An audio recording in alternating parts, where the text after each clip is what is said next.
Personal accident coverage. ఇప్పుడు నేనే ఉన్నా, నాకు ఒక 30 lakhs కి పర్సనల్ యాక్సిడెంట్ కవరేజ్ తీసుకున్నా. ఏ కంపెనీలో అన్నా తీసుకోండి, ఈ కంపెనీలో తీసుకో, ఈ కంపెనీలో తీసుకో అని నేను చెప్పట్లేదు. ఏదో ఒక కంపెనీలో ఒక 30 lakhs కో 10 lakhs కో పర్సనల్ యాక్సిడెంట్ కవరేజ్ తీసుకున్నా. 10 lakhs కి 30 lakhs పర్సనల్ యాక్సిడెంట్ కవరేజ్ తీసుకుంటే ఎంత ఉంటుంది ప్రీమియం? ఒక 10 lakhs తీసుకుంటే ఓ 1100 1000 లేదా 1200 ఉంటుంది మ్యాక్సిమం. ఒక 1200 పెట్టి పర్సనల్ యాక్సిడెంట్ తీసుకున్నా. నేనే తీసుకున్నా, ఒక 1200 పెట్టి ఒక 12 lakhs పర్సనల్ యాక్సిడెంట్ తీసుకున్నా.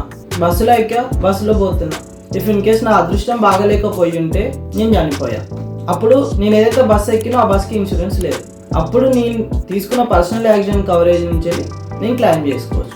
నేనంటే ఎలాగో చనిపోయి ఉంటా కాబట్టి ఆ టైంకి మా ఫ్యామిలీ మెంబర్స్ క్లెయిమ్ చేయవచ్చు. అప్పుడు ఎంత వస్తుంది? నువ్వు చనిపోయావు అనుకో, నువ్వు ఎంత సమ్ ఇన్సూరెన్స్ తీసుకున్నావు అంత వస్తుంది.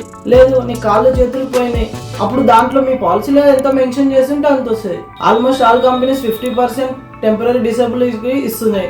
మీరు 12 లక్షలకో 10 లక్షలకో తీసుకున్నారు, ఒక టెంపరీ డిసేబుల్ అయ్యారు 10 lakhs తీసుకుని 5 lakhs కవరేజ్ వస్తుంది. అదే పర్మనెంట్ డిసేబుల్ అయ్యారు అంటే ఒక కాలు పోయింది, మొత్తానికే తెగిపోయింది, ఇలాంటి చెయ్యి మొత్తానికే పోయింది, అప్పుడు మీకు 100% కవరేజ్ వస్తుంది. 10 lakhs తీసుకుంటే 10 lakhs కవరేజ్ వస్తుంది. నువ్వు ఎంత కట్టినావు? 1100 1200 కట్టినావు. ఈ కవరేజ్ ఎక్కువ ఎవరు యూజ్ అవుతుంది అంటే డ్రైవర్స్కి. డ్రైవర్ అన్నలారా ఇప్పుడైనా అర్థం చేసుకోండి. మీరు నా దగ్గర తీసుకోండి అని చెప్తాను. మీ దగ్గరలో ఏ ఏజెంట్ ఉంటే ఆ ఏజెంట్ దగ్గర పర్సనల్ యాక్సిడెంట్ కవరేజ్ తీసుకోండి.